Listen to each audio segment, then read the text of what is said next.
በድጋሚ እንዴት ውላችኋል ተመልካቾች? ከቀኑ 7 ሰዓት ሆኗል። ዜና ኢትዮጵያ በምዕራፍ 2 ተመልሷል። እስከ 8 ሰዓት ድረስ ቆይታ እናደርጋለን። የሰዓቱን አበይት ጉዳዮች ልጠቁማችሁ።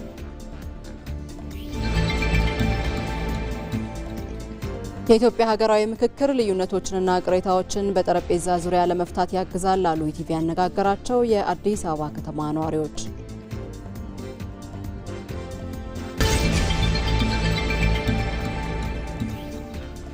የምስራቅ አፍሪካ ሀገራት ኤሌክትሪክ ኃይል ትስስርን በመፍጠር ተመጣጣኝና በቂ የኃይል አቅርቦታቸውን ሊያረጋግጡ እንደሚገባ ተመላከተ።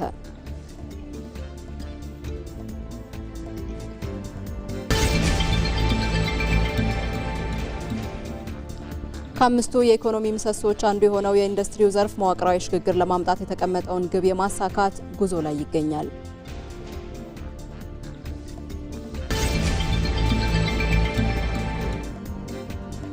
ከውጪ በቱርኪ አንካራ የተካሄደው የሰሜን አትላንቲክ ጦር ቃል ኪዳን ድርጅት ኔቶ የሀገራት መሪዎች ጉባኤ ህብረቱ ለሁለት ሊሰነጠቅ ይችላል የሚለውን ስጋት የቀለበሰ ሆኗል።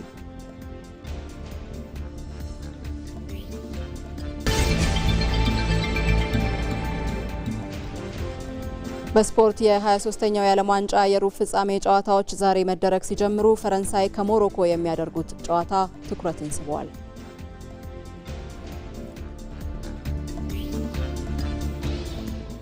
ዜና ኢትዮጵያን እየመራው መታሰቢያ ደረጃ ቆይታ አደርጋለሁ። አብራችሁን ሁኑ። ዛሬ ዕለተ ሐሙስ ሐምሌ 2 ቀን ላይ ነው የተገናኘ ነው። ኢትዮጵያ እንዲህ ያለ የታሪክ መንገድ መገናኛ ላይም ቆማለች። ያለፉ ልዩነቶችን በውይይት ለመፍታት የነገውን የጋራ ራዕይ በመግባባት ለመገንባት የሚደረገው ታላቁ ሀገራዊ ምክክር ጉባኤ ሊጀመር 6 ቀናት ብቻ ቀርተውታል። ሐምሌ 8 ቀን 2018 ዓ.ም የሚጀመረው ይህ ታሪካዊ ጉባኤ ዜጎች ልዩነታቸውን በነጻነት የሚወያዩበት፣ የተለያዩ ሀሳቦች የሚገናኙበትና የጋራ መፍትሄዎች የሚፈለጉበት ሀገራዊ መድረክ ዋዜማ ላይ ተገናኝተናል። ለመነጋገር ለመደማመጥና ከከረመ ቁስላችን ለመፈወስ እርምጃችንን አንድ የምንልበት ታላቁ ጉባኤ በጣት የሚቆጠሩ ቀናት ብቻ ቀርተውታል። ለዘመናት የዘለቁ መዋቅራዊና ፖለቲካዊ ልዩነቶችን በህዝቦች ሁለንተናዊ ተሳትፎ ለመፍታት በሰለጠነ የውይይት መድረክ ላይ የጋራ ብሔራዊ መግባባትን ለመገንባት የሚያስችል ታሪካዊ እድል ከኢትዮጵያውያን ፊት ቀርቧል። እንደ ኢትዮጵያ ባሉ የተለያዩ ባህሎችና የፖለቲካ አመለካከቶች ባሉባቸው ሀገራት ውስጥ የአንድ ወገንን ሀሳብ ብቻ በመጫን መጓዝ ዘላቂ መፍትሄ ሊያመጣ አይችልም። ይልቁንም ልዩነቶችንና ብዝሃነትን ያቀፈና በሁሉም ኢትዮጵያውያን ቅቡልነት ያለው መንግስታዊ መዋቅር ለመገንባት በር የሚከፈትበት የታሪክ አጋጣሚም ጭምር ነው። ይህ ሂደት በኢትዮጵያ የዲሞክራሲያዊ ስርዓት ግንባታን በማጠናከር ለመጪው ትውልድ በሰላም በመተማመንና በመተባበር የሚኖርባትን ሀገር ለማስረከብ ትልቅ ታሪካዊ እድል መሆኑን በመገንዘብ ለዚህ ታላቅ መድረክ ስኬታማነት ሁሉም ኢትዮጵያዊ የበኩሉን ሊወጣ ይገባዋል። ዜና ኢትዮጵያም ይህንኑ ጉዳይ በዋናነት እያየ ቆይታ ያደርጋል።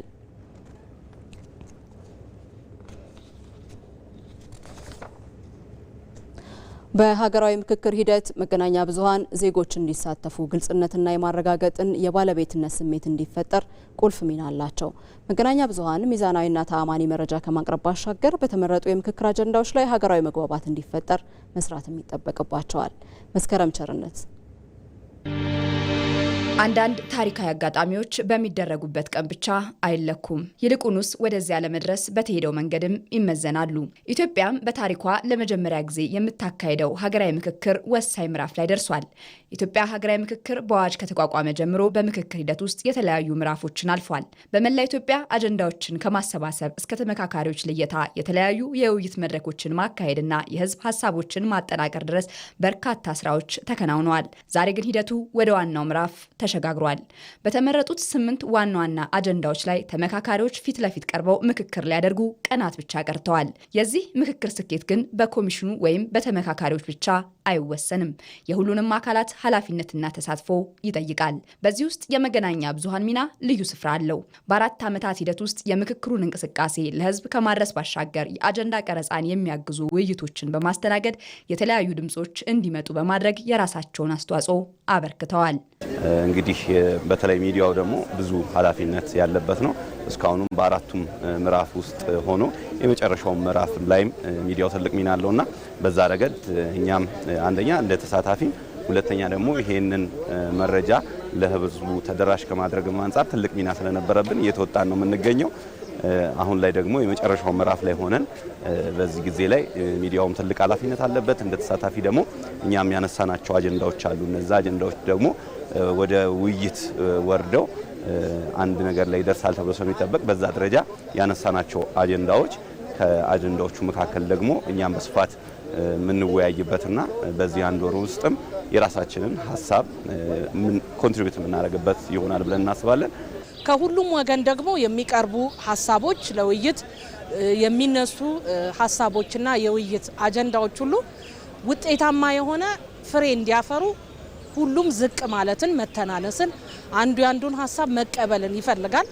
ሀገር ተከራክረንም ሀገርን ተመካክረንም ሀገርን በጠረጴዛ ዙሪያ የፈለገውን አይነትም እንግዲህ ሂደቶችን አልፈን ማጽናት መቻል በራሱ ትልቅ እድል ነውና በዚህ ታሪካዊ ምዕራፍ ላይ መገኘትን እንደ ትልቅ እድል በማየት መተናነስ፣ መሸናነፍ፣ በሀሳብ የበላይነት መገዛት፣ የሀሳብ የበላይነት ገዢ ሆኖ ነጥሮ እንዲወጣ ለቀጣይ ትውልድም ደግሞ በሀሳብ እና በምክክር የተገነባች ሀገር ማቆየትን እንደ ኃላፊነት ማየት ይገባል ብዬ አስባለሁ። አሁን ግን ይህ ኃላፊነት የበለጠ ከፍ ብሏል። ምክክሩ የተሳካ እንዲሆን መገናኛ ብዙሃን አጀንዳዎቹን በሚዛናዊ በተአማኒና በተጠያቂነት መንፈስ ለሕዝብ ማድረስ ይኖርባቸዋል። መረጃን ከአስተያየት በመለየት ልዩነቶችን ከማባባስ ይልቅ መግባባትን በሚያግዝ አቀራረብ ለማቅረብ የበለጠ ጥንቃቄ ያስፈልጋል። በሶስት ምዕራፎችም ሚዲያው ትልቅ ሚና ነው እየተጫወተ ያለው። አሁን ደግሞ ትልቁ ምዕራፍ ላይ ነውና እዚህ ላይ በጣም ሀገራዊ በሆነ መልኩ ብሔራዊ ጥቅም እንደመሆኑ መጠን ይሄ የሁላችንም ጉዳይ ነው። የኔም ያንቺም የመላው የኢትዮጵያን ጉዳይ ነው። በኢትዮጵያውያን በትልቅ መልኩ የሚጠብቁት እንደመሆኑ መጠን መገናኛ ብዙሃን ትልቅ ኃላፊነት አለብን። ያን ኃላፊነታችንን ደግሞ በአግባቡ እስከ መጨረሻው ድረስ መወጣት አለብን። ከመዘገብ ባሻገር ሀገርን ሊያስቀጥሉ የሚችሉ አጀንዳዎች ደግሞ በደንብ ጎልተው እንዲወጡ ለማስቻል ትልቅ ስራ ይጠብቃልና ሚዲያው መዘገብን ወይም መረጃ እውነተኛ መረጃን ማቅረብን የሚቀርቡ አጀንዳዎች ደግሞ ሕዝብ ጋር ደርሰው ለውጥ እንዲያመጡ መስራት፣ ለውይይት የሚቀርቡ ሀሳቦች ያለምንም መበረዝ ወደ ሕዝብ እንዲወርዱ ማስቻል ትልቅ ሚና አላቸው። በተመሳሳይ ሁኔታ ከተመካካሪዎችም ብዙ ይጠበቃል። ምክክር የማሸነፍ ወይም የመሸነፍ መድረክ ሳይሆን የመደማመጥ የመግባባትና የጋራ መፍትሄ ፍለጋ ሂደት መሆኑን በተግባር ማሳየት ይጠበቃል። የተለያዩ ሀሳቦችን በእርጋታ ማዳመጥ፣ ልዩነትን በውይይት መቀነስና ለጋራ ጥቅም መፍትሄ መፈለግ የዚህ ጉባኤ መሰረታዊ ዓላማ ነው። አንዱ በሌላ ውስጥ ሆኖ ራሱን እንደ ሌላው ወስዶ ማሰብና አንዱ በሌላ አይን ማየት ነው። ስለዚህ መመካከር ላይ በትዕግስት መደማመጥ፣ አንዱን ሀሳብ የኔ ነው ብሎ ማሰብ፣ የራስን ሀሳብ ብቻ መጫን ሳይሆን የሌሎችንም ሰምቶ የጋራ መግባባት ላይ መድረስ ነው የሚጠበቅብን ማለት ነው። የኢትዮጵያ መሰረታዊ ችግሮች ላይ ያሉ መሰረታዊ ሊኖችን ተወያይተን ተመካክረን እንድንፈታ ነው እዚህ የመጣሁት። ዋናው ጉዳይ ይሄ ምክክር ለኢትዮጵያ በጣም ጠቃሚ ነው እላለሁ። ምክንያቱም ካልተመካከርን፣ ተቀራርበን ካልተነጋገርን ኢትዮጵያ ማሻገር አንችልም። የሀገራዊ ምክክሩ ጉባኤ የሚያስቀረው ትልቁ ቅርስ የሚሆነው አለመግባባትን መፍትሄ ማሰጠት ብቻ ሳይሆን ልዩነትን በውይይት የመፍታት ባህልን ማጠናከር ነው። ይህም የሁሉንም አካላት ኃላፊነት፣ የሁሉንም ጥበብና የሁሉንም ትዕግስት የሚጠይቅ ታሪካዊ ሂደት ነው። የኢትዮጵያ ሀገራዊ ምክክር ልዩነቶችንና ቅሬታዎችን በጠረጴዛ ዙሪያ የሚፈታበት መሆኑን የአዲስ አበባ ከተማ ነዋሪዎች ተናገሩ።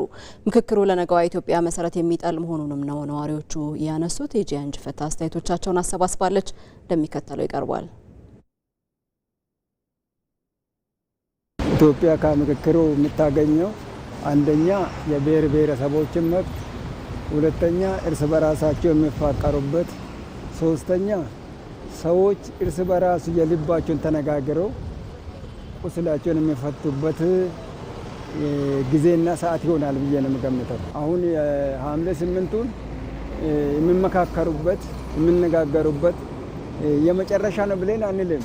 ለወደፊትም ቀጣይ ኖሮ በስፋት ተነጋግረው ቅሬታ ያላቸው ካሉ መጥቶ አንድነት፣ ሰላምን፣ ፍቅርን፣ አንድነትን የሚያመጡበት ውጤት ይሆናል ብለን ነው የምንለው። በእርጋታ አስቦ እርስ በርስ ያለውን ወደ ግጭት ሳይሆን ወደ ጠረጴዛ ዙሪያ መጥተው እርስ በርስ ተነጋግሮ መፍታት አለበት።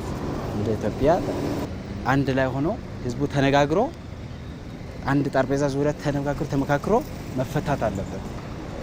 ኮሚሽኖች የህዝብ ጥያቄ እንዲመለስ እና ብዙ ለሀገር አንድነትን የሚያመጣ ነገር ይስራሉ ብዬ እጠብቃለሁ። በሚካሄደው የሐምሌ 8 ምክክር ማለት ነው።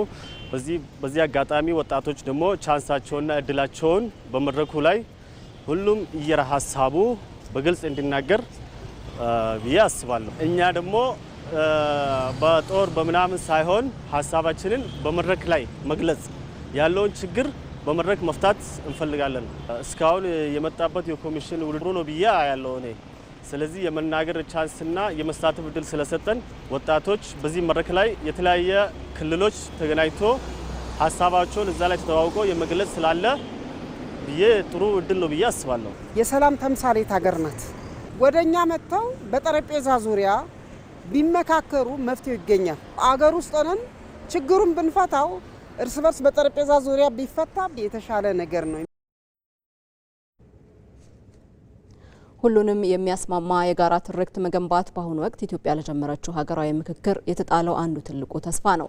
ላለፉት በርካታ ዓመታት በኢትዮጵያ የፖለቲካ ፈተና የነበሩትን የተራራቁ ትርክቶች በመስበር ማንም የማይገለልባትን ጠንካራ ሀገር ለመገንባት የተዘረጋው ይህ የምክክር ጉዞ ምን አይነት ሀገራዊ ፋይዳ ይዞ ይመጣል ለሚለው ደግሞ ተከታዩ የእድሉ ፈቀደ ዘገባ ምላሹን ይዟል።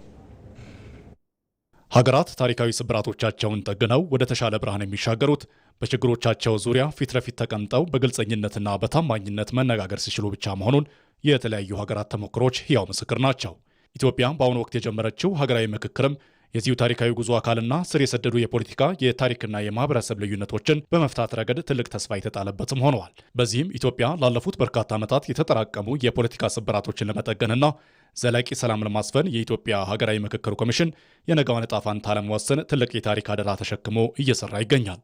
ለመሆኑ ይህ የምክክር ጉዞ ይዞት የሚመጣው ሀገራዊ ፋይዳ ምን ይሆን? ከወዲሁ ጥሩ ነገሮችንም እየታዩ ነው። በመጀመሪያ ደረጃ የትኛውን በጎ እንቅስቃሴ ድጋፍ ያስፈልገዋል ወይም ደግሞ ሊመሰገን ይገባል።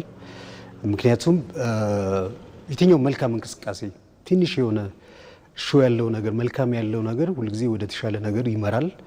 ስለዚህ በመጀመሩ በራሱ እንደዚህ አይነት ሀሳብ አማራጭ ሀሳቦች የሚቀርቡበት ሰዎች የሚደመጡበት የተለያዩ ነገሮች የሚጠኑበት አንድ ኮሚሽን መቋቋሙ በራሱ ትልቅ ውጤት ነው። መቋቋሙ በራሱ ውጤት ነው። አንድ ነገር መጀመሩ አይደለም የመጀመሪያው እንትን ትልቅ ነገር ነው። ከዛ በኋላም እያከናወናቸው ያላቸው ጉዳዮች በጣም ብዙ ናቸው። ከተለያዩ እንግዲህ ተቋማት ከተለያዩ ህዝቦች ጋር ከተለያዩ እንግዲህ አካባቢዎች ጋር የተለያዩ ግንኙነቶችና ኮሚኒኬሽኖች ተደርገዋል። ስለዚህ ብዙ ነገሮች ተገኝተዋል ማለት ነው። ስለ ሀገሪቱ ስለ ተለያዩ አካባቢ ሰዎች ጥሩ አንደርስታንዲንግ ወይም መረዳት እንዲፈጠር እድሉን ፈጥሯል ማለት ነው። አንዲት ሀገር የጋራ ቤት የምትሆነው ዜጎቿ በትናንትና ታሪካቸው ላይ መግባባት ሲችሉ ዛሬያቸውን በእኩልነት ሲመሩና የወደፊት ዕጣ ፈንታቸውን በጋራ ለመቅረጽ ሲስማሙ ነው። ኢትዮጵያ በአሁኑ ወቅት የጀመረችው ሀገራዊ ምክክር ላለፉት በርካታ ዓመታት የፖለቲካና የማህበራዊ ቀውስ ውስጥ የከተቱትን ልዩነቶችን ለመፍታት የተዘረጋ ታሪካዊ መድረክ ሆነዋል። ይህ ሂደት ቁርሾን ማከሚያ ብቻ ሳይሆን አዲስ ህብረ ብሔራዊ አንድነትንና ሁሉን የሚያስማማ የጋራ ትርክት የመገንቢያ ትልቅ እድል ነው። በዚህ ሂደት ውስጥ ታዲያ የእያንዳንዱ ዜጋ አስተዋጽኦ እንዲሁ በቀላሉ የሚታይ አይደለም። ሁልጊዜ ስለሚከናወነውና ስለሚሆነው ነገር ፍርጃ ከመስጠት ይልቅ እኔስ ምን አድርጌያለሁ? በአብዛኛው እኔ ስትል በነገራችን ላይ ግጭቶችም ችግሮችም እዛው ላይ ያቆማሉ ማለት ነው። በአብዛኛው ቅሬታዎች የሚመጡት ከሌሎች ሰዎች ስትጠብቅ ነው። ምክንያቱም ኤክስፔክቴሽን ጥበቃ ብዙ ጊዜ እንትን ይላል አይደለም። በግል ህይወትም ስታየው ከሰዎች ከነገሮች ከሆኑ አካላት የሆነ ነገር ስትጠብቅ ጥሩ ነገር አይገጥምህም፣ ጥሩ ስሜትም አይፈጠርም። ስለዚህ በተቻለ መጠን ምንድነው ከኔ ምን ይጠበቃል፣ እኔ ምን አድርጌያለሁ የሚለው ነገር ላይ ትኩረት ማድረግ ያስፈልጋል። ሀገራዊ ምክክሩ ካለፉት የታሪክ ጠባሳዎች በመማር የወደፊቱን የጋራ ጉዞ ማቅናት ላይ ትኩረቱን አድርጓል። የጋራ ትርክት አንዱን ወገን አጥፍቶ ሌላውን ማንገስ ሳይሆን የሁሉንም ታሪክና አስተዋጽኦ ያካተተ የኛ የሚሉትን የጋራ ታሪክ በመገንባትና የእርስ በርስ ግጭትን በመቅረፍ ሀገራዊ አንድነትን ለማጠናከር ተስፋ የተጣለበትም ነው። በእነዚህ ውይይቶች ምን አገኘን ያላችሁ እንደሆነ የማህበረሰብ ግጭት ቀንሷል ወይም እምብዛም አይሰማ። አሁን ያለው አጋጭ የነበረው ገጭ መሆኑ ነው እንጂ እርስ በርስ ያለ ጉዳይ እምብዛም አይታይ። ይበልጥ ስንወያይ ህግ ስናበጅ ጥያቄዎች በአግባብ አድምጠን ስንመልስ በዜጎች መካከል በህዝቦች መካከል የሚፈጠሩ ጉዳዮች ይበልጡኑ እየቀነሱ እየሰከኑ የመሄድ እድል እንዳላቸው ያመላክታል።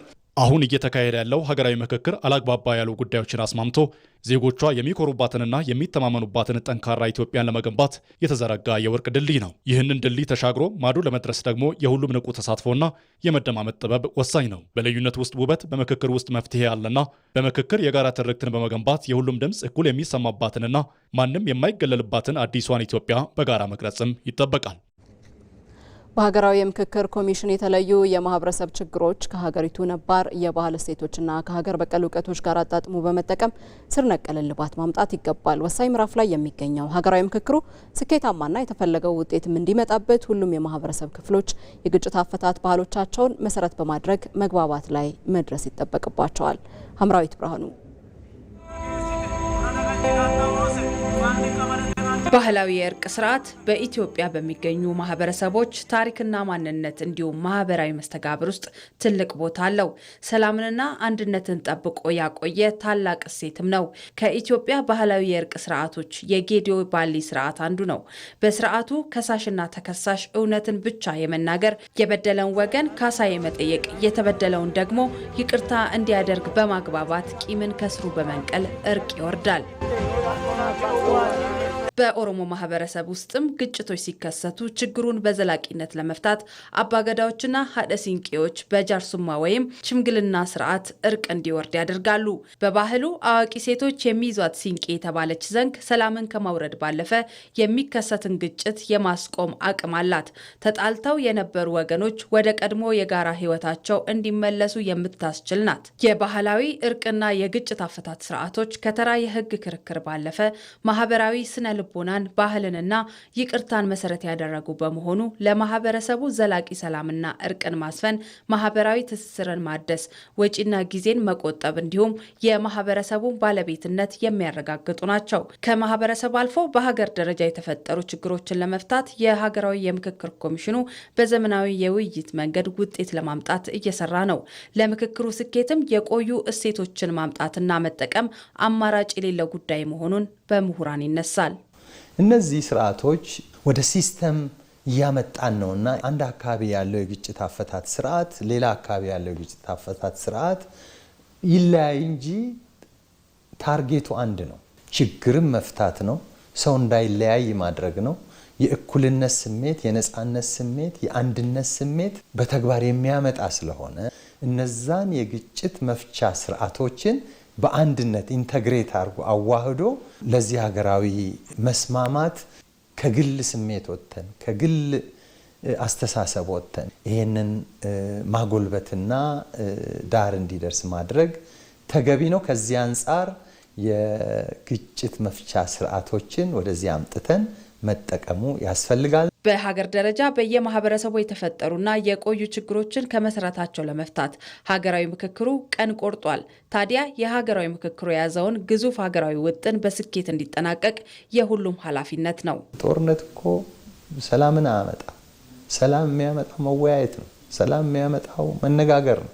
ሰላም የሚያመጣው መቻቻል ነው፣ መረዳዳት ነው። ስለዚህ ወጣቶች፣ የሃይማኖት አባቶች፣ የማህበረሰብ መሪዎች ሁሉም በአንድነት ለዚች ሀገር ችግር መፍቻ ቢያዋጡ መልካም ነው። ዘመናዊውን የሀገራዊ የምክክር ስርዓት ሂደት ከሀገሪቱ ነባር የባህል እርቅ እሴቶችና ከሀገር በቀል እውቀቶች ጋር አጣጥሞ መጠቀም ምክክሩ ስኬታማና ዘላቂ ሰላምን እንዲያመጣ ያግዛል። ከዚህ በተጨማሪ በማህበረሰብ ውስጥ የተፈጠሩ ጥልቅ የፖለቲካና የማህበራዊ መቃቃሮችን ከስሩ በማከም ቁርሾን በማስቀረትና እውነተኛ ሀገራዊ እርቅን በማምጣት ኢትዮጵያን በላቀ ደረጃ ተጠቃሚ ማድረግ የሚያስችል ነው።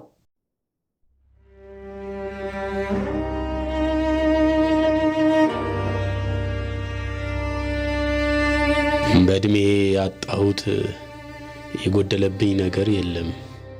ስለ ኢትዮጵያ ሳስብ ግን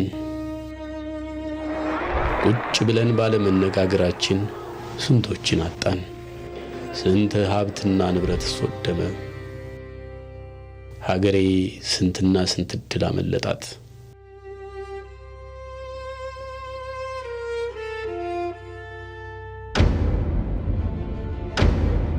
ትላንትን በቁጭት አሳለፍን። ነገን ግን በጋራ ምክክር ብሩህ እናድርገው። እድላችን በእጃችን ነው። በጠረጴዛ ዙሪያ ሐምሌ 8 እንገናኝ።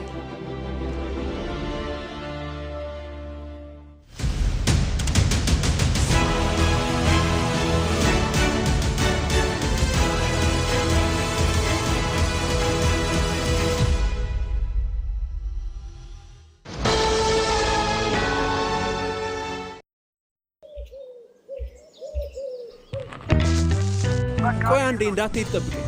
የሲቪ ቪዛ ካርድ አዝዤ መምጣት ብቻ ነው።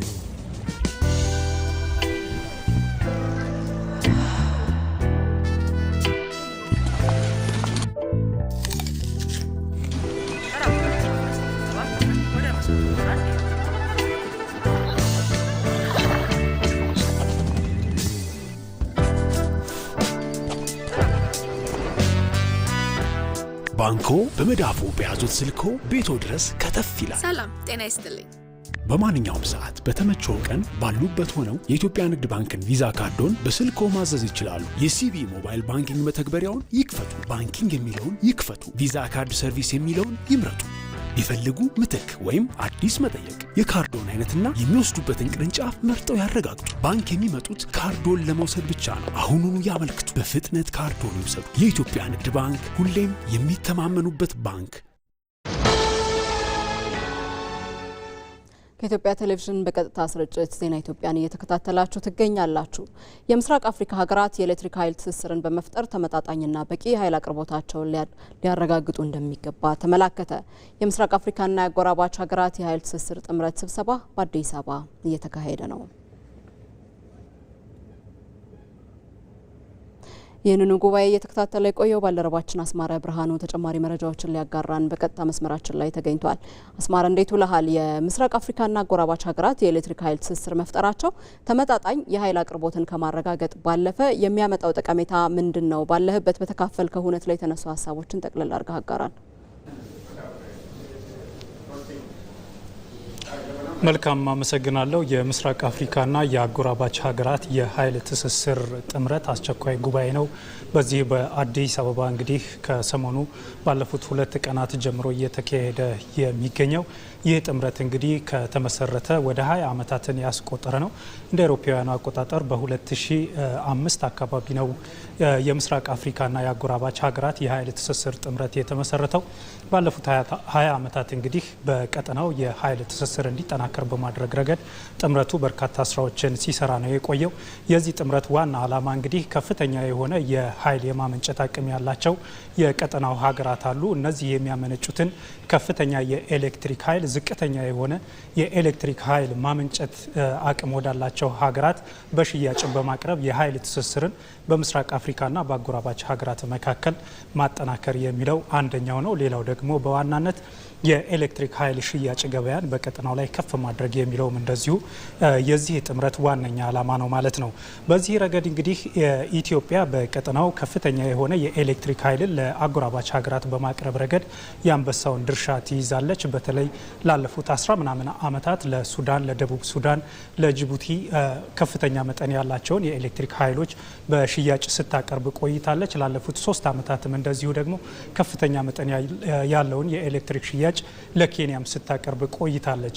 በዚህ በምስራቅ አፍሪካና በአጎራባች ሀገራት የኃይል ትስስር ጥምረት እንግዲህ ኢትዮጵያ በምስራቅ አፍሪካና በአጎራባች ሀገራት ከፍተኛ መጠን ያለውን የኤሌክትሪክ ኃይል በተለይ ከታዳሽ ኃይል ከውሃ የሚመነጭ የኤሌክትሪክ ኃይልን በከፍተኛ መጠን ለቀጠናው ሀገራት ለማቅረብ እቅድ ይዛ እየሰራች መሆኗም ተነስቷል ማለት ነው።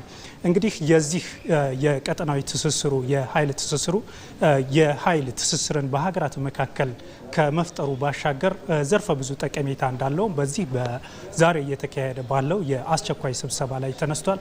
በዋናነት የሀገራቱን ዲፕሎማሲያዊ ግንኙነት የሚያጠናክር እንደሆነ ነው የተነሳው። ምክንያቱም የኤሌክትሪክ ኃይል የመሸጥና የመግዛት ግንኙነታቸው በሀገራቱ መካከል የሚኖረውን ዲፕሎማሲያዊ ግንኙነት ይበልጥ እያጠናከረ እንደሚሄድ እንደዚሁ ተነስቷል። ከዚህ ባለፈም ደግሞ ኢኮኖሚያዊ ትስስራቸውን በሀገራት መካከል እያጠናከረ የሚሄድ እንደሆነም እንደዚሁ የተነሳበት ሂደት አለ። ሀገራት እንግዲህ የኤሌክትሪክ ኃይልን በሚጋሩበትና የመሸጥና የመግዛት ሂደት በሚኖራቸው ጊዜ ደግሞ በቀጠናዊ መረጋጋት ላይ በጋራ የሚሰሩትን ድንበር ተሻጋሪ ወንጀሎችን በጋራ የመከላከል አሰራራቸውን ያጠናክረዋልና ከዚህ ረገድ ዘርፈ ብዙ ጠቀሜታ እንደሚኖረው ተነስቷል። በቀጣይም እነዚህ የቀጠናው የኤሌክትሪክ ኃይል ትስስር ከደቡብ አፍሪካ የኤሌክትሪክ ኃይል ትስስርና እንደዚሁም በጆርዳን በጅቡቲ እያደረገ እስከ አውሮፓ ድረስ የኤሌክትሪክ ኃይል ኤክስፖርትን ወይንም ሽያጭን የማጠናከርና የማስተሳሰር ሰፊ ዓላማ እንዳለም በዚህ በአስቸኳይ ስብሰባው ላይ ተነስቷል። እንዳጠቃላይ ያለ መረጃ ይህንን ይመስላል። መታሰቢያ እናመሰግናለን አስማረ። መልካም ጊዜ። የሌማት ትሩፋት የምግብ ዋስትናን በማጠናከርና የዜጎችን ተጠቃሚነት በማሳደግ ረገድ ጉልህ አስተዋጽኦ እያበረከተ እንደሚገኝ የግብርና ሚኒስቴር አስታወቀ። ከተጀመረ 4 ዓመታትን ያስቆጠረው የሌማት ትሩፋት መርሃ ግብር በተጨባጭ ውጤቶችን እያስመዘገበ እንደሚገኝ የግብርና ሚኒስትር ዴኤታው ዶክተር ፍቅሩ ረጋሳ ተናግረዋል። አሁን ላይ እየተመረተ ያለው የእንቁላል፣ ወተት፣ ማርና ዓሳ ሀብት ከፍተኛ ጭማሪ ማሳየቱን ሚኒስትር ዴኤታው ጠቅሰዋል። የሌማት ትሩፋት የኢትዮጵያን የእንስሳት ሀብት በማሳደግ ምርታማነትን በመጨመር የዜጎችን የምግብ ፍጆታ በመሸፈንና ተጠቃሚነትን በማረጋገጥ ተጨባጭ ውጤት ማስመዝገቡንም ሚኒስትር ዴኤታው አክለዋል። በዓመት 7.1 ቢሊዮን ሊትር ወተት ይመረት እንደነበር ያስታወሱት ዶክተር ፍቅሩ መርሃ ግብሩ ተግባራዊ ከተደረገ በኋላ በ2018 ዓ.ም ከ15.7 ቢሊዮን በላይ ሊትር ወተት ተመርቷል ብለዋል። ከዚህ በተጨማሪም አሁን ላይ 11.7 ቢሊዮን እንቁላል በዓመት ማምረት መቻሉንም ዶክተር ፍቅሩ ረጋሳ ጠቁመዋል። ሌማት ትሩፋት ስንጀምር እንደ ቤዝ ላይን አድርገን ኦፍ ኮርስ አድሚኒስትሬቲቭ ዴታ ነው የወሰድነው። የዛኔም በእጃችን ላይ ያለው ወደ 7.1 ቢሊዮን ሊትር ነበረ ቤዝ ላይን ዴታችን። ዘንድሮ ላይ አቅደን የሰራ ነው 15.7 ቢሊዮን ሊትር የተመረተበትና ይህንንም ስናየው በእጥፍ እያደገ ያለበት ሁኔታ ነው ያለው። በእንቁላል በኩልም ወደ 3.2 ቢሊዮን ነበር መነሻችን። በጣም ኢንሲግኒፊካንት የሆነ ቁጥር ነው ከእንትኑ አንጻር። ከአሁን ላይ ግን ወደ 11.7 ቢሊዮን እንቁላል በማምረት አቅም ላይ ያለንበት ሁኔታ ነው ያለው። የዶሮ ስጋ በዛው ልክ ነው ያደገው። 90 ሺህ ቶን አካባቢ የነበረ ዘንድሮ ወደ 253 ሺህ ቶን ያመረትንበትና ይሄን በጣም ሲግኒፊካንትሊ እድገት ያሳየ የዶሮ ስራ ነው ማለት ነው። የዶሮ ምርት ነው። በተመሳሳይ የማር ምርትም በሌማት ትሩፋት ኢኒሺዬቲቭ አማካኝነት የምርት መጠኑና ጥራቱ እንዲጨምር ተደርጓል።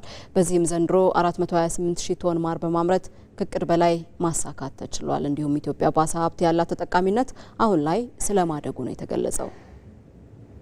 ማር ምርት ነው ዘንድሮ ላይ እንግዲህ ከፍተኛ የሆነ ወደ 359 ሺህ ቶን ነው እቅድ ይዘን ያዝ ነው የሰራ ነው። ወደ 428 ሺህ ቶን የተመረተበትና እድገት የመጣበት ሁኔታ ነው ያለው።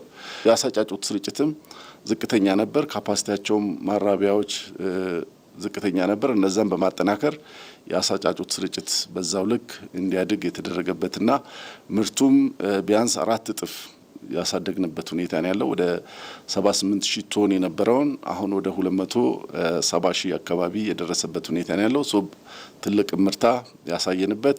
የአሳጫጩት ስርጭት 300 ሺህ የማይበልጥ ነበር።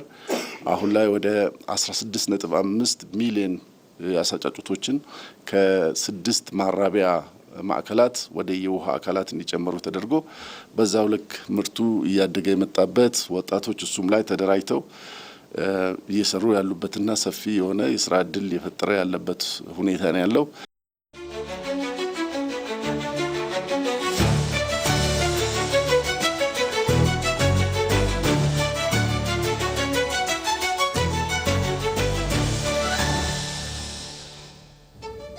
ፈተናዎቿን ወደ ድል እየቀየረች የምትገኘው ኢትዮጵያ በተለያዩ የልማት መስኮች የሚጨበጥ ውጤት እያስመዘገበች ነው።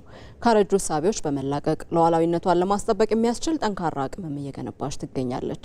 ጠቅላይ ሚኒስትር አብይ አህመድ ኢትዮጵያ እንደ ግራር ትሁን ሲሉ ማሳያዎቹ ምንድን ናቸው? መቅደላዊት ደረጀ በተከታዩ ዘገባዋ ታስቃኘናለች። ኢትዮጵያ ለዘመናት ከነበረችበት የኋላ ቀርነት የድህነትና የግጭት አዙሪት ወጥታ አሁን ላይ በተግባር ወደምታሳየው ሁለንተናዊ እድገት ተሸጋግራለች። የግብርና ልማት የኢኮኖሚ እድገቷንና የሀገራዊ ደህንነት መሰረቷንም አጠናክራለች። እኛ ተልዕኮ ራዕይ ያለው ለትውልድ የሚሸጋገር ሁነኛ ተቋም መፍጠር ነው። የኛ ተልዕኮ ውጊያ የሚያስቀር ውጊያ የሚጨርስ ኤሊት ፎርስ መገንባት ነው። የእናንተ ተልዕኮ ኢትዮጵያን መገንባት፣ ኢትዮጵያን መጠበቅ፣ ኢትዮጵያን ማጽናትና ኢትዮጵያን ማሸጋገር ነው። በታሪኳ የጸናች በልዩነቶቿ የተዋበች ለልጆቿ ጥላ የምትሰጠውና ፈተናዎቿን ወደ ድል እየቀየረች የምትሻገረው ኢትዮጵያ እንደ ግራር ከፍ ብላ በመታየት ውስጥ በተለያዩ የልማት መስኮች የሚታይ የሚጨበጥ ለውጥንም እያስመዘገበች ነው። የግራር ጥንካሬ ከስሩ ይጀምራል። ለኢትዮጵያም ይህ ስር ሺህ ዓመታትን የተሻገረ ታሪክ፣ ስልጣኔ፣ ባህልና ነጻነት ነው። ዛፉን ለማቆም ጠንካራ ግንድ እንደሚያስፈልግ ሁሉ ሀገርም ካረጁ ጎታች እሳቤዎች ተላቃ ራሷን ለመከላከል የሚያስችል ጠንካራ አቅም መገንባት ያሻታል። አሁን ኢትዮጵያ ድንበርን ለመጠበቅና ሀገራዊ ሉዓላዊነቷን ለማስጠበቅ የምታደርጋቸው ጥረቶችና በፈተናዎች የማይበገር ሂደት የግንዱን ጽናት የሚያሳዩ ናቸው። አንደኛው የጠለቀ ስር ስራችን መጥለቅ አለበት። ሁለተኛው ከፍ ብሎ መብቀል ነው። ትናንሽ ያረጁ እሳቤዎች ከጉዟችን እንዳያደናቅፉን ከፍ ብለን መብቀል አለብን። አልፎ አልፎ ደግሞ ግራር ኢነሚ ሲያይ ጠላት ሲያይ እሾሃማ የሆነ ቅጠል ያበቅላል። ራሱን ለመከላከል የሚያስችል ቁመና መፍጠር ያስፈልጋል። አልፎ አልፎ ሊመገቡት ሲመጡ ግራር ጋዛማ ሽታ ያፈልቃል። አስተውላችሁ እኮ ያን ያፈልቅና እንዲሸሹት ያደርጋል። አስፈላጊ ሲሆን ጋዝ እያፈለቁ ጠላት ማሸሽ፣ እሾህ እያፈለቁ በጠላት አለመነካት፣ ረዝሞ መብቀል ብቻ ሳይሆን ትናንሽ እንስሳቶች ደርሰው እንዳይቀነጥሱን መከላከል ያስፈልጋል።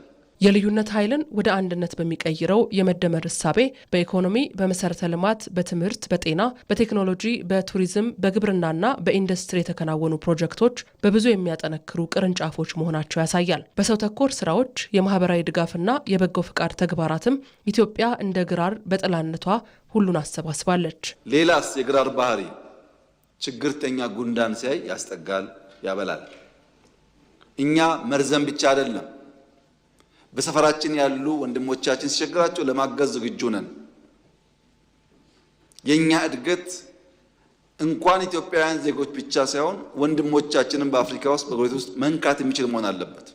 የምናምነው እንደሱ ነው። እንደ ግራር ስራችን ይሰዳል፣ ከፍ ብለን እንበቅላለን፣ ለጠላት ማንመች እሾሃማ እንሆናለን።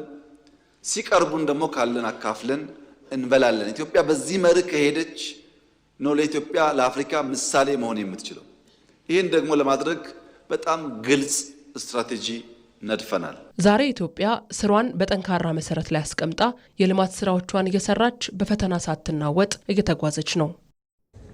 ኢትዮጵያ የኢኮኖሚ መሰረቷን ለማስፋት ያከናወነችው ማሻሻያ የአገልግሎቱ ዘርፍ በውጭ ምንዛሪ ግኝት፣ በስራ ዕድል ፈጠራ እንዲሁም ሌሎች የኢኮኖሚ ዘርፎችን በማገዝ በኩል ትልቅ ድርሻ እንዲያበረክት እያስቻለው ነው።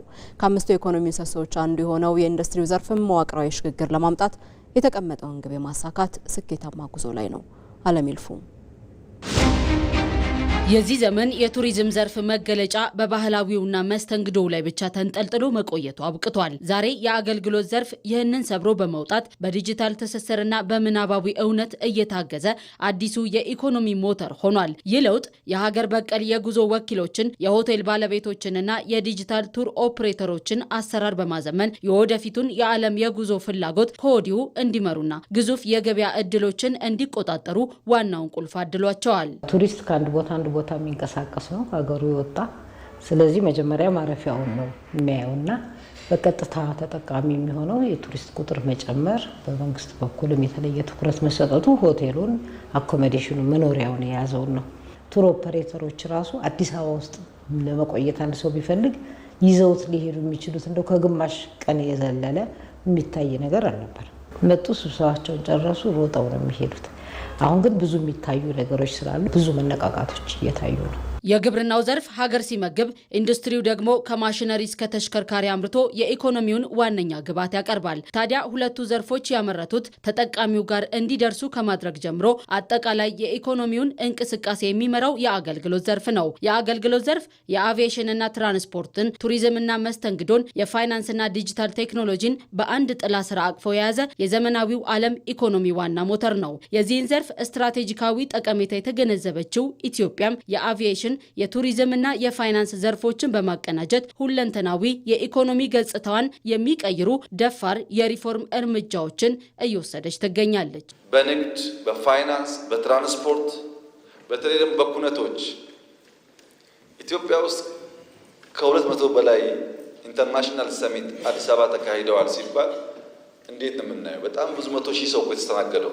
ይሄ ተደማምሮ ሰርቪስ ሴክተሩ 9.8% እድገት እንደሚያመጣ ይጠበቃል። በአፍሪካ የኩራት ምልክት የሆነው የኢትዮጵያ አየር መንገድም የዓለምን ተጓዦች ከአዲስ አበባ ጋር ብቻ ሳይሆን ከኢትዮጵያ ታሪካዊና ተፈጥሯዊ መስህቦች ጋር በቅርብ እያቀናጀ ይገኛል። አየር መንገዱ የያዘው ዘመናዊ ስትራቴጂና እያደረገ ያለው የማስፋፊያ ጉዞ የቱሪዝም ዘርፉን በቀጥታ በማነቃቃት የውጭ ምንዛሬን ለማምጣት ግንባር ቀደሙ ሚና እየተወጣ ነው። ይህም ዘርፉ ከእቃዎች ኤክስፖርት የበለጠ አስተማማኝ የውጭ ምንዛሬ ምንጭ ሆኖ እንዲቀጥል አድርጎታል። አየር ትራንስፖርት፣ ቱሪዝም፣ ሆስፒታሊቲ በጣም የተሳሰሩ የስራ መስኮች ናቸው። አንደኛው ለሌላው ትልቅ ድጋፍ የሚሰጥ ነው። ይህም በመረዳት የኢትዮጵያ አየር መንገድ በሀገራችን ቱሪዝም እንዲስፋፋ ከፍተኛ ጥረት ሲያደርግ ቆይቷል። ከዛም አልፎ በዚህ በሆስፒታሊቲው ቱሪዝምን የሚደግፈው ደግሞ ሆቴሎች፣ የመዝናኛ ቦታዎች ሲኖሩ ስለሆነ በሱም ረገድ የኢትዮጵያ አየር መንገድ ብዙ አስተዋጽኦ ሲያደርግ ቆይቷል። በአገልግሎቱ ዘርፍ የሎጂስቲክና ትራንስፖርት መሻሻል ምርቶችን በፍጥነትና በቅናሽ ለውጭ ገበያ ለማቅረብ እድል የፈጠረ ነው። ከቱሪዝም የሚገኘው አስተማማኝ የውጭ ምንዛሬም ለኢንዱስትሪዎች የሚሆን የጥሬ ዕቃ አቅርቦትን ለማረጋጋት ትልቅ አቅም እየሆነ ነው። በኢንዱስትሪው ዘርፍ የተተገበሩት ስትራቴጂያዊ እርምጃዎች የሀገር ውስጥ የማምረት አቅምን ከማሳደግ አልፈው የወጪ ንግድን በማስፋፋት ረገድ የላቀ ሚና ተጫውተዋል። ይህም ምርቶችን በዓለም አቀፍ ገበያ ተወዳዳሪ በማድረግ ለሀገሪቱ ዘላቂና ተጨማሪ የውጭ ምንዛሬ የሚያስገኙ አዳዲስ የገበያ እድሎችን ለመፍጠር አስችሏል። ኢንዱስትሪው በኢኮኖሚ ውስጥ ያለው ሽግሽግም እኮ መታየት እየጀመረ ነው። ለምሳሌ የዘንድሮውን እንተው አንዳንዱ ስላልተሟላ በሚቀጥለው ዓመት እኮ ከኢንዱስትሪ ኤክስፖርት $1 ቢሊዮን ይጠበቃል። ምን ማለት ነው? ይሄ ስለ 100 ሚሊዮን የሚያወራ ኢንዱስትሪ $1 ቢሊዮን ይጠበቃል ማለት ሰፋፊ ስራ ተሰርተዋል ማለት ነው። ለምሳሌ ኢምፖርት ሰብስቲት እናርግ ብለን በዚህ ዓመት ክሎዝ ቱ $5 ቢሊዮን ኢትዮጵያ ከዚህ ቀደም ከውጭ የምታስገባቸውን የኢንዱስትሪያል ፕሮዳክትስ በሀገር ውስጥ ማምረት ትችላለች እና ኢንዱስትሪው ላይ ይበል የሚያሰኝ ተስፋ ሰጪ እንቅስቃሴ ነው ያለው። ኢትዮጵያ በአገልግሎት ዘርፍ ላይ የጀመረቻቸው ደፋር የሪፎርም እርምጃዎችና የመሰረተ ልማት ግንባታዎች ወደ አዲስ ምዕራፍ እያሸጋገሯት ይገኛሉ። ይህ ከቱሪዝም ፍሰት እስከ ማኑፋክቸሪንግ መነቃቃት የሚዘልቀው የዘርፎች ትስስር የሀገሪቱን ሁለንተናዊ የብልጽግና ጉዞ የሚያፋጥን አስተማማኝ ሞተር ሆኖ ቀጥሏል። ለዘመናት በተወሰኑ ሰብሎችና የበሬ ጫንቃ ላይ ጥገኛ ሆኖ ቆይቷል። የመደመር መንግስት ግብርናን ለማዘመን ባከናወናቸው ተግባራት ግን የዘርፉን ምርታማነት በከፍተኛ ደረጃ ማሳደግ ተችሏል። የመደመር መንግስት የግብርናውን ዘርፍ የመራበት ስትራቴጂ በሩዝ በሌማት ትሩፋትና በሜካናይዜሽን የተገኙ ውጤቶች የተደበቀውን የግብርና አቅም የገለጡም ሆነዋል። ባየ ሙላት ከግማሽ በላይ ለሚሆነው የዓለም ሕዝብ የዕለት ተዕለት ዋና ምግብ ነው። በተለይም በእስያና በላቲን አሜሪካ ሀገራት የድህነት ቅነሳንና የምግብ ዋስትናን ለማረጋገጥ መሳሪያ ሆኗቸዋል። ሩዝ ኢትዮጵያ ለሩዝ ልማት ተስማሚ የሆነ ሰፊ መሬት ቢኖራትም ትኩረት ሳያገኝ በመቆየቱ ከውጭ ለማስመጣት በየዓመቱ ሚሊዮን ዶላሮችን ታወጣም ነበር። የመደመር መንግስት የግብርናውን ዘርፍ ለማሳደግ ኢትዮጵያ ያላትን አቅም ኦዲት አድርጎ ከዚህ ውስጥ ደግሞ የተጠቀመችው ምን ያህል ነው የሚለውንም ለይቷል። እንደ ሀገር የምግብ ዋስትናን ለማረጋገጥ አንዱ አቅም ሩዝ መሆኑን በመረዳትም ይህ ሰብል ቀድሞ ይታወቅበት ከነበረው ደቡብ ጎንደር ዞን ፎገራ አካባቢ ወደ ሁሉም የሀገራችን አካባቢዎች እንዲሰፋ በንቅናቄ ተሰርቷል። ይሄኛው እስካሁን ድረስ ጤፍና ኑግ ባለፈውም ደግሞ በቆሎ ተዘርቶ ነበረ። አሁን ግን ግብርና ባለሙያችን ምክር ስለሰጡ ሩዝ ይሆናል የሚለውን እኔም ሌላ ቦታ በማየት የነሱንም ምክር በመስማት ሩዝ ያዋጣኛል ብዬ ገባሁበት። እንደማየው አሁንም አያያዙ በጣም አሪፍ ነው። በንቅናቄ የተጀመረው የሩዝ ልማት ከክረምት በተጨማሪ እንደ ሶማሌና ኦሮሚያ ባሉ ክልሎች በመስኖ በማልማት ሀገር ያላት የምርት አቅም ተገልጧል። በ2010 በሪፎርሙ ማግስት የኢትዮጵያ የሩዝ ምርት 1.5 ሚሊዮን ኩንታል ነበር። ኢትዮጵያ ውስጥ ሩዝ ነበር፣ ፎገራ አካባቢ ይመረታል። ያልነበረ ነገር አልነበረም። ግን እንደ ሀገር የምናመርተው 1.5 ሚሊዮን ኩንታል ነበር። ባለፈው ዓመት 63 ሚሊዮን ኩንታል ነው ያመረት ነው። የኢትዮጵያ ግብርና ጉዞ ካለፉት 5 ዓመታት ወዲህ በዚህ መልኩ የተቃኘ ነው። ልክ እንደ ሩዝ ሁሉ በበጋ መስኖ ስንዴ፣ በቡና፣ በሌማት ትሩፋት፣ በእንስሳት ሀብትና በሌሎችም ያልታየውን በመግለጥ አቅምን ወደ ሀብት እየቀየረ ነው። ግብርናው ገበያ ተኮር የሆኑ ምርቶችን በስፋት በማምረት በምግብ ራስን መቻል ብሎም ወደ ውጭ በመላክ ከፍተኛ የውጭ ምንዛሪ በማስገኘት የኢኮኖሚ አንዱ ምሰሶነቱን ለማረጋገጥ የሚጓዝበት መስመር ነው። የመደመር መንግስት ምርታማነት እንዲያድግ ዘመናዊ የግብርና መሳሪያዎችን ለአምራቹ ተደራሽ የሚያደርግ ፖሊሲንም ወደ ስራ አስገብቷል። የግብርና መሳሪያዎች ከቀረጥ ነጻ እንዲገቡና አርሶ አደሩ በብድርና በተመጣጣኝ ዋጋ መሳሪያዎችን በመግዛት ወደ ዘመናዊ ግብርና እንዲሸጋገር መሰረት የተጣለውም ባለፉት 5 ዓመታት ነው። የሜካናይዜሽን መሳሪያዎች ከ555 አይነት በላይ ማሽነሪዎች ከቀረጥ ነጻ ገብተው አርሶ አደራችን በተመጣጣኝ ዋጋ አግኝቶ እንዲጠቀምባቸው ጥረት እየተደረገ ነው ያለው። የትራክተር፣ የኮምባይነር፣ የሌሎች የግብርና ማሽነሪዎች ባለቤት ለመሆን 10%፣ 20%፣ 30% በእነዚህ አይነት አሰራሮች ከባንኮች ጋር በመተሳሰር ከቆጠበ መሳሪያውን ራሱ እንደ ኢኩዊቲ በማስያዝ ብድር የሚያገኝበትን እድል አመቻችቷል። ከዚህ በመነሳት ከለውጡ በፊት በሀገራችን የነበረው የትራክተር ብዛት ቁጥሩ በጣም አነስተኛ የነበረው አሁን 27000 ትራክተሮች ላይ መድረስ ችለናል። የዘመናዊ ግብርና መሳሪያዎች መስፋፋት አርሶ አደሩ ከቀድሞው አድካሚ ስራ ተላቆ በወቅቱ የግብርና ስራውን እንዲከውንና ምርቱን እንዲጨምር ምቹ ሁኔታን ፈጥሯል። ድሮ እኮ በበሬ ነው የምናጭደው፣ በበሬ ነው የምናወቀው። በጣም ትግል ነበር። አሁን ያው በዚህ በኮምባይነር በቀላል ስራ በወዳበራ ብቻ ማድረግ ነው። በወዳበራ አድርገን ወደ ቤታችን ያቀረብ ነው በአንድ ቀን።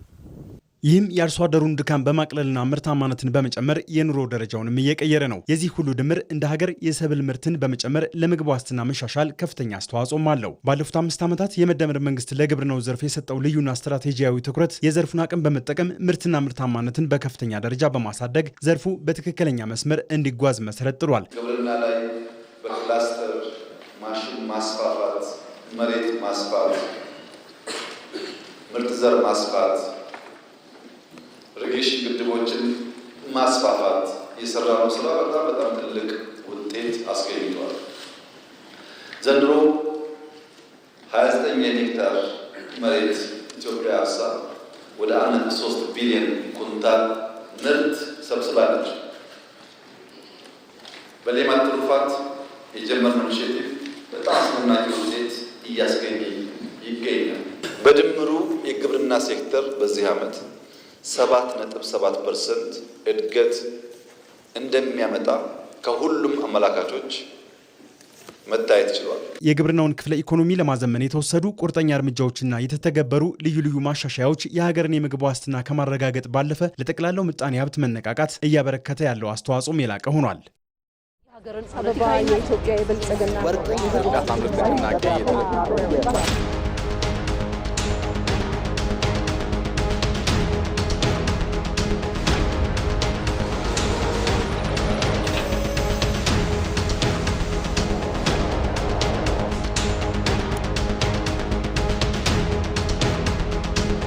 ኢትዮጵያ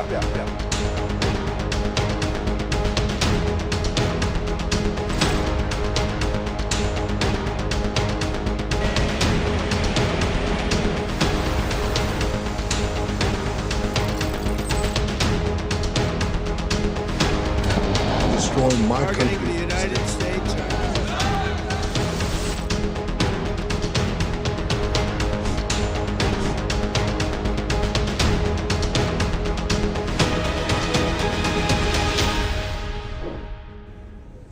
ዘገባዎቻችን እንደቀጠሉ ናቸው። ህገወጡ የህወሓት ቡድን የኢትዮጵያን ሉዓላዊነት ለመዳፈር ከሚጥሩ ታሪካዊ ጠላቶች ጋር የሚያደርገውን ጥምረት ቀጥሎበታል። ቡድኑ ለዓመታት በሀገር ውስጥና በውጭ ሲሸርባቸው የነበሩ ሴራዎች ግን መጨረሻቸው ውድቀት ነው። ሜሮን በረዳ። የፖለቲካ ድርጅቶች ሲወለዱ ስልጣን ላይ ሲወጡና ሲወርዱ የራሳቸውን አሻራ ጥለው ያልፋሉ። እኔ ከሌለው ሀገር ትፍረስ በሚል መርህ ወደ ስልጣን ለመመለስ ሲባል ግን ህገወጡ የህወሓት ቡድን እየፈጸመ ያለው የሀገርን ደህንነት ሳይቀር አሳልፎ እስከ መስጠት መድረስ በታሪክ መዝገብ ላይ የሚሰፍር ጥቁር ጠባሳን ጥሎ እያለፈ ያለ ክስተት ነው። የቡድኑ የሀገር ሉዓላዊነትን የመገዳደር የዘወትር አፍራሽ አካሄድ ዛሬም የኢትዮጵያን ሉዓላዊነት ለመዳፈር ከሚጥሩ ታሪካዊ ጠላቶች ጋር በፈጠረው ጋብቻ ቀጥሎበታል። ይህ የቡድኑ መንገድ አዲስ አካሄድን የተጠየፈና ህልውናውን ለማትረፍ ከምንም የማይመለስ መሆኑን የሚያረጋግጥ ጭምር ነው። ጠላት የሚለው አገሩን ነው። ሀገሩን ጠላት ካረገ በኋላ በሀገሩ ጥቅም ላይ ስትራቴጂክ ዲስ አድቫንቴጅ ያላቸውን ኃይላት ይሰበስባል። በሀገሩ ጥቅም ላይ ለምሳሌ ግብፅን ብንወስድ ዘላቂ ጥቅሟ እንዴት ይከበራል ሌላ ጉዳይ ሳይንቲፊክ በሆነ መንገድ። የነሱ አቋም ግን ምንድነው? ኢትዮጵያ ላይ ያለው አቋም ይታወቃል። ስለዚህ ትንሽ ከዚህ አካባቢ የሚወረወር ድንጋም ብርም ባገኝ ተብሎ ይጠጋል ማለት ነው። የተቻለውን ሁሉ ያደርጋል፣ አሽከር ይሆናል ማለት ነው። ከኢሳያስ ጋር ካለ ኢሳያስ የኤርትራ እድገት በትግራይ ውድቀት ላይ ነው፣ ጥፋት ላይ ነው የሚመሰረተው ብሎ የሚያምን ጭንቅላት ያለው ነው። ኤርትራውያን አላልኩም፣ ኢሳያስ ሻቢያ እንደዚህ አይነት ሀሳብ ነው ያለው። በዚህ ሀሳብ የሚራመድ ነው። ያ ቃል ደግሞ ይሄ ማጥፋት ካለበት ደግሞ ከነሱ እንደሚጀምር ያውቃሉ። እሱም ያውቃል፣ እነሱም ያውቃሉ። ከዛ በኋላ የሚመጣውን ነገር አይቶ የሚንቀሳቀስ ኃይል አይደለም። አሁን ስለ ህዝብ፣ ስለ ኢትዮጵያ ህዝብ፣ ስለ ትግራይ ህዝብ የሚያስበው አንዳችም ነገር የለም። ዛሬ የኤርትራ መንግስት ምናልባት ኤርትራ እኮ አሁን እየፈለጋት ያለው በዛ መውጫ ባገኝ እኮ ነው። የትግራይ ህዝብ አሁን ሊደብቀው አይችልም። በጦርነቱ ጊዜ የትግራይ ህዝብ ነው ኃያል። የህወሓት ቡድን ዛሬ ላይ የደረሰበት የፖለቲካ ቀውስ ግን አዲስ ክስተት አይደለም። ቀድሞውንም በጫካ የጀመረውና መድረሻውን ያላወቀው የጉዞው ቀጥተኛ ነጸብራቅ እንደሆነ የቀድሞ የህወሓት የማዕከላዊ ኮሚቴ አባል የነበሩት ሀፍቱ ኪሮስ ያነሳሉ። ቀድሞውንም ትግራይን ከኢትዮጵያ የመገንጠል ዓላማ ይዞ የተነሳው የነበረው ይህ ቡድን ከማዕከላዊ ስልጣኑ ሲወርድ ወደ መጀመሪያው ማንነቱ ለመመለስ ጊዜ አልወሰደበትም። የራሱን የስልጣን ጥማት ለማርካት ብቻ የሚሯሯጠው ቡድኑ ቁርኝቱ በጥቅምና በስልጣን ላይ ብቻ የተመሰረተ መሆኑንም የሚያረጋግጥ ነው። ቀደምቶቹ እንደሚነግሩን የ6 ወር ማኒፌስቶ ነበረው። ትግራይን ነፃ ማውጣት ነበር፣ ትግራይ እንደ ሀገር ማድረግ ነበር። ኋላ ላይ ሲያስበው በእኩልነት ላይ የምትገነባ ሀገር የሚል ሀሳብ መጣ። በእኩልነት ላይ ኦኬ፣ በእኩልነት ላይ ሀገር መገንባት ኢዝ ጉድ። አሁን እየሄደ ያለው ሀገር የማፍረስ ስራ አሁን የጀመረው ኢሚዲየት ያሁን ውጤት ነው ብዬ ስለማላስብ ነው። አሁን ፖዝ አድርጎት የነበረ ሀሳብ አሁን ኦን ያደርገው ነው የሚመስለኝ። እንደዚህ አይነት አገር የማፍረት ስራ ተይዞ ነበር። ምርጫ እኮ ከምንም በላይ ትግራይ ነበር የሚያስፈልጋት አሁን አይደል? ኦኬ፣ በየ5 ዓመቱ ህገ መንግስታችን በየ5 ዓመቱ ምርጫ እንድናካሄድ ይፈቅዳል፣ ያዛል። መፍቀድ ብቻ አይደለም፣ ከዛ ውጭ እንትን የለም፣ ኮንትራት የለም ከ5 ዓመት ውጭ። ይሄ ህገ መንግስት ደግሞ ኢትዮጵያውያኖች ያጸደቁት ነው። በተለይም ደግሞ እነዚህ ሰዎች ደግሞ በከፍተኛ ሁኔታ የተሳተፉበት ነው። አሁን ግን ለዚህ ህገ መንግስት ተገዢ አይደለም። የኢትዮጵያን ዴሞክራሲያዊን በላቸው ሌሎች ተቋማትን በሙሉ አፍርሶ ኢትዮጵያዊነትን ገደል ለመክተት እና ኢትዮጵያን ተበታትና ብትንትና ያለች ሀገር እንድትሆን ለማድረግ የሚሰራ ስራ ነው። የህገወጡ የህወሓት ቡድን ለዓመታት በሀገር ውስጥና በውጭ ሲሸርባቸው የነበሩ ሴራዎች ዛሬ ላይ ግን መጨረሻቸው ውድቀት ሆኗል። የራሱን የስልጣን ጥማት ለማርካት ሲል ሀገርን ለማሸበር፣ ሰላምን ለመንፈግና የዜጎችን ደህንነት አደጋ ላይ ለመጣል የሄደበት ርቀትና በትናንትናው ዕለት በቡድኑ የሐሰት ትረካዎች ሰለባ ነኝ ባይነት ተደናግረው የነበሩት እንደ አውሮፓ ህብረትና አሜሪካ ያሉ ሀገራት እንዲሁም ዓለም አቀፍ ድርጅቶችን ጨምሮ ዛሬ ላይ የጉዳዩን እውነተኛ ገጽታ በሚገባ እንዲገነዘቡትና ጭምብሉ ተገልጦ ትክክለኛ ገጹ እንዲታይ አድርጎታል። አሁን እስካሁን ድረስ መቆየታችን አንደኛ ዲፕሎማቲክ አድቫንቴጅ በጣም ተገኝቶታል። ለምሳሌ የአሜሪካ ስቴት ዲፓርትመንት ያስቀምጠው አለ የቪዛ የመከልከል ሁኔታ ማለት እኛ ከኢትዮጵያ መንግስት ከኢትዮጵያ ህዝብና ከትግራይ ህዝብ ጎን ነን ይላል ስቴት ዲፓርትመንት። ይሄ ማለት ከዚህ በኋላ ለሚፈጠር ችግር የኢትዮጵያ ህዝብና የትግራይ ህዝብ ብቻቸውን አይደሉም ነው ማለት ክሊርሊ በዚህ አካባቢ ግጭት ቢፈጠር ተጠያቂው ግልጽ ነው። የአውሮፓ ህብረትም ተመሳሳይ ክሊር አድርጎ አውጥቷል። አሁን አፈሳውንም አስቀምጦታል። ወታደራዊ ስልጠናዎችም ዝግጅቶች፣ የጦርነት ዝግጅቶች የኢንተርናሽናል ኮሚኒቲው ይሄንን ኃይል በደንብ ግልጽ ሆኖለታል። አሁን በጣም ግልጽ ነው ለሁሉም። በዋናነት ደግሞ ለትግራይ ህዝብና ለኢትዮጵያ ህዝብ ግልጽ ሆኗል። የትግራይ ህዝብ ለዓመታት የቡድኑ ስልጣን ማስጠበቂያና ለፖለቲካ ትርፍ መደራደሪያ ሆኖ ቆይቷል። ዛሬም ቢሆን ቡድኑ በፈጠረው የጦርነት ድባብ ምክንያት የትግራይ ህዝብ የእፎይታ አየርን መተንፈስ አልቻለም።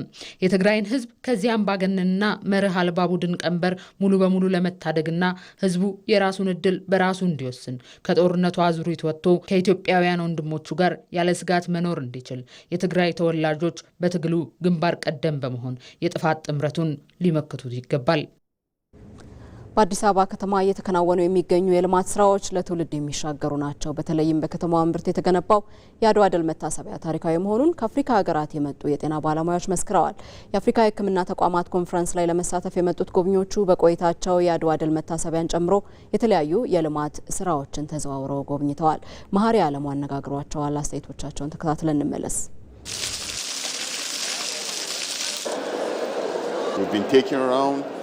I have seen this very rich history. እዚህ ሙዚየም ውስጥ እየተዘዋወርኩ ነበር። በርካታ ታሪኮችን ተመልክቻለሁ። የኢትዮጵያ ያለፉ ታሪኮች በሚገባ ተሰንደዋል። ይህ ደግሞ የበፊት ታሪኮች ምን ይመስሉ እንደነበር ለመግለጽ ያግዛል። ለዚህ የኢትዮጵያ መንግስት ያደረገውን ጥረት ማድነቅ እፈልጋለሁ። ከዚህ በተጨማሪ ይህ ለቀጣዩ ትውልድም ጠቃሚ ነው። ኢትዮጵያውያን ያላቸው ታሪክ፣ ጥበብ እንዲሁም እንግዳ ተቀባይነታቸውን ወድጀዋለሁ። አፍሪካ ብዙ ታሪክ ያላት ሀገር ነች እና ይህን ታሪክ የተቀመጠበት መንገድ መጪው ትውልድ እውቀት እንዲጨብጥ በሚያደርግ መልክ ነው።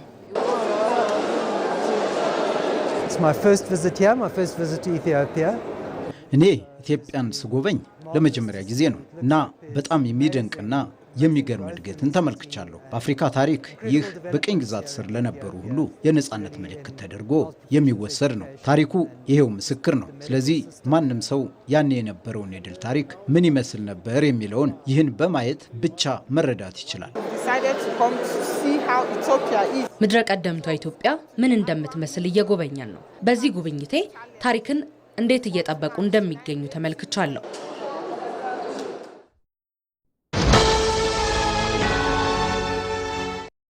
አመሰግናለሁ። መልካም ጊዜ ይመቻችሁ። አናጪ አንቺንሽ ነኝ የምታግሽው።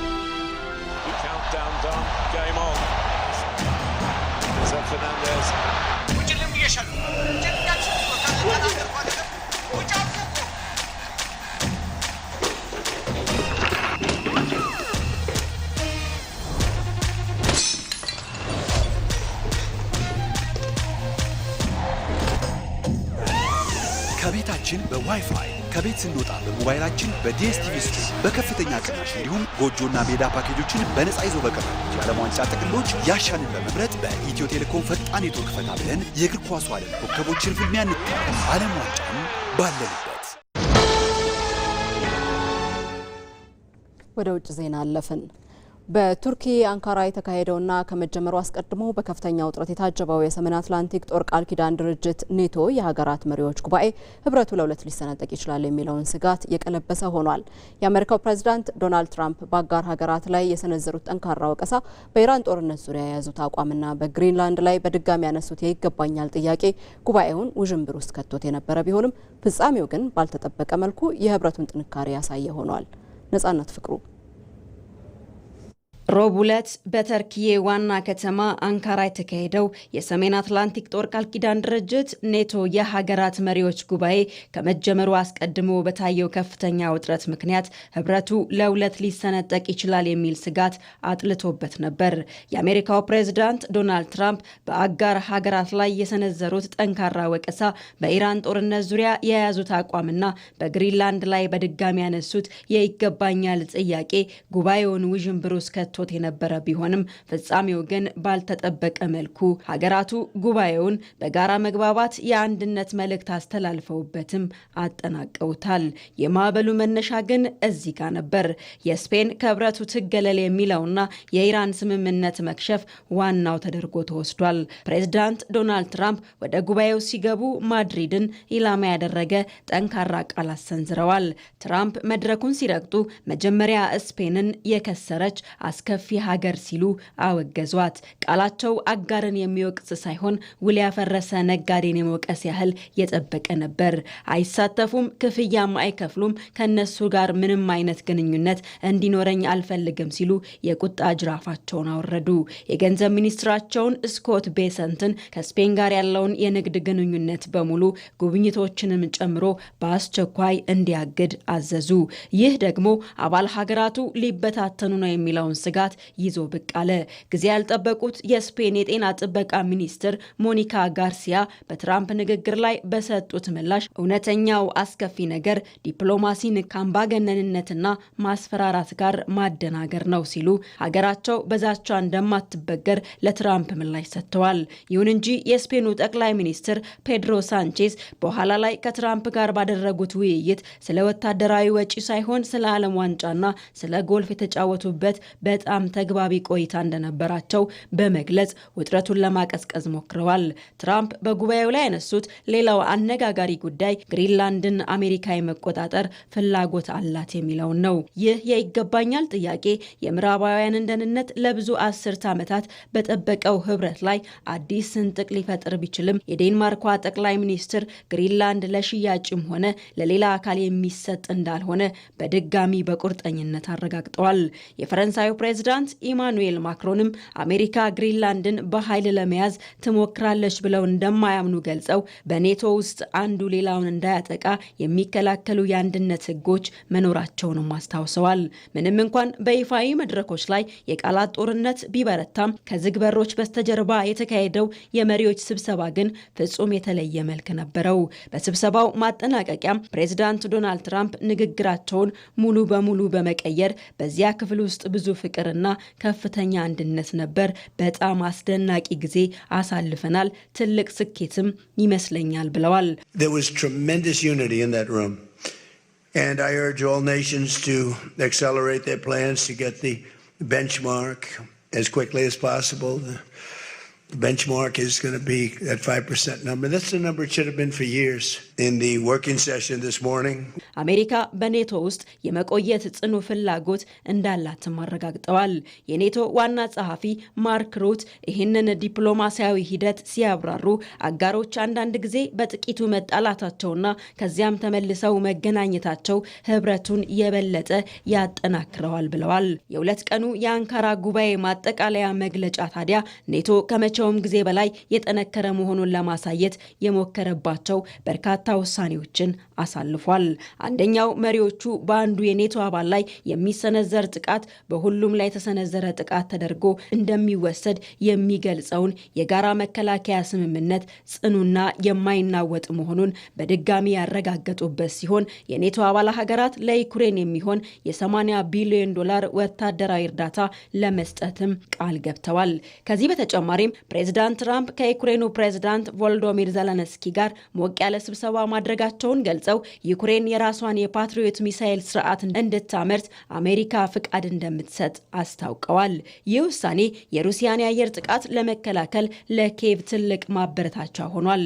ህብረቱ በሆርሙዝ የባህር ወሽመጥ ላይ የባህር ላይ ፈንጂ አጥቂ መርከቦችን ለማሰማራትም ከስምምነት ደርሷል።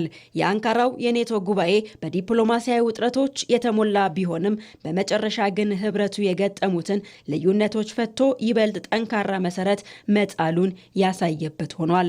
ፕሬዝዳንት ኤርዶዋን ጉባኤው ታሪካዊና ለወደፊቱ ጠንካራ ኔቶ መሰረት የጣለ ነው ሲሉ፣ ማርክ ሩት ደግሞ የዚህ ጉባኤ መልእክት ቀላል ነው፣ ኔቶ የተናገረውን ይፈጽማል ሲሉ አረጋግጠዋል። በመጨረሻም ስፖርት የ23ኛው የዓለም ዋንጫ የሩብ ፍጻሜ ጨዋታዎች ዛሬ መደረግ ሲጀምሩ ፈረንሳይ ከሞሮኮ የሚያደርጉት ጨዋታ ትኩረት ስቧል። በ22ቱ የኳታሩ የዓለም ዋንጫ ከውድድሩ ያሰናበተቻትን ፈረንሳይን የምትገጥመው ሞሮኮ ዛሬ ስለመጀመሪያ ጊዜ ታሸንፍ ይሆን የሚለው ይጠበቃል። ሀና ታሪኩ 48 የዓለም ሀገራት በታሪካቸው ለመጀመሪያ ጊዜ የተሳተፉበት የ2026 የዓለም ዋንጫ 40 ሀገራትን አሰናብቶ ሩብ ፍጻሜ ላይ ደርሷል። በሩብ ፍጻሜው ከሚጠበቁ ጨዋታዎች መካከል ፈረንሳይን ከአፍሪካዊቷ ተወካይ ሞሮኮ ጋር ዛሬ ምሽት 5 ሰዓት ላይ በቦስተን ስቴዲየም የሚያደርጉት ጨዋታም ከወዲሁ ትኩረትን ስቧል። የ2022 የኳታር የዓለም ዋንጫ ላይ ሞሮኮ በታሪኳ ለመጀመሪያ ጊዜ ግማሽ ፍጻሜን በመድረስ አዲስ ታሪክ ጽፋ የነበረችበት አጋጣሚና በዛሬ ተጋጣሚዋ ፈረንሳይ 2-0 በሆነ ውጤት የተሸነፈችበት ጨዋታ በድጋሚ የሚያስታውስ ነው። ከ4 ዓመታት በኋላ ሞሮኮ ሌላ አስደናቂ ታሪክ ለመጻፍና ባለፈው መድረክ ከውድድሩ እንድትሰናበት ምክንያት የሆነቻትን ፈረንሳይ ለመበቀል ሌላ ወርቃማ ዕድል አግኝታለች። የሁለት ጊዜ የመድረኩ ሻምፒዮና ፈረንሳይ ደግሞ በዘንድሮ መድረክ ለዋንጫው ቅድመ ግምት ካገኙ ሀገራት መካከል ትጠቀሳለች። በአሰልጣኝ ዲዲዬ ዴሾ የሚመራው ስብስብ ወደ ሩብ ፍጻሜ ከመቀላቀሉ አስቀድሞ ያደረጋቸውን 5ቱንም ጨዋታዎች በአሸናፊነት ያጠናቀቀ ሲሆን 13 ግቦችንም በተጋጣሚው መረብ ላይ በማሳረፍ አስፈሪና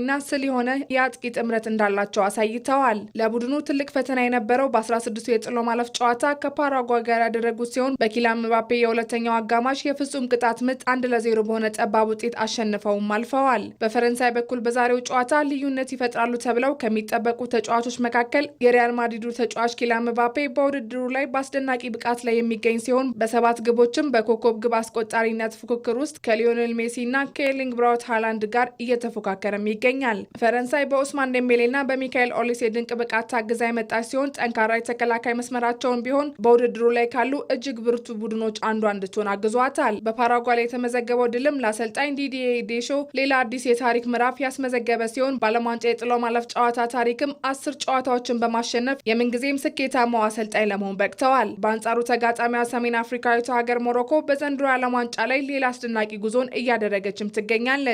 በምድብ 3 ሁለተኛ ሆና ካጠናቀቀችበት በኋላም በ32ቱ ጥሎ ማለፍ ኒዘርላንድን በመለያ የምታሸንፋ በ16ቱ ጥሎ ማለፍ ደግሞ ከጣምራ አዘጋጅ ሀገራት አንዷ የሆነችውን ካናዳን 3-0 በማሸነፍ ካሳየችው ድንቅ ብቃት በኋላ ነው ለዛሬው ጨዋታ የበቃችው። የሞሮኮ ስኬት በድጋሚ የተገነባው በጠንካራ መከላከል በዲሲፕሊንና በመስመር ተከላካይ ቦታ ላይ በሚጫወቱት በአሽራፍ ሀኪሚና ኑሳይሪ ማዝራዊ በሚመራው አደገኛ የመልሶ ማጥቃት እንቅስቃሴ ላይ ነው። ሁለቱ ቡድኖች የጉዳት ስጋቶች ያሉባቸው ሲሆን ፈረንሳዩ አማካኝ ኦሬሊ ቹዋሚኒ በድጋሚ ልታጣ የምትችልበት እድል የሰፋ ሲሆን ማርከስ ቱራም ደግሞ ለዛሬው ጨዋታ ዝግጁ አይደለም ተብሏል። በሞሮኮ በኩል ደግሞ የእስማኤል ሳብሪ እና የተከላካዩ ሻዲ ራድ የመሰለፋቸው ነገር አልተረጋገጠም። ከ10ሩ የአፍሪካ ተወካዮች ብቸኛ የሩብ ፍጻሜ ተፋላሚ መሆኗን ያረጋገጠችው ሞሮኮ ዘንድሮስ እስከ የት ድረስ ትጓዛለች የሚለው ይጠበቃል።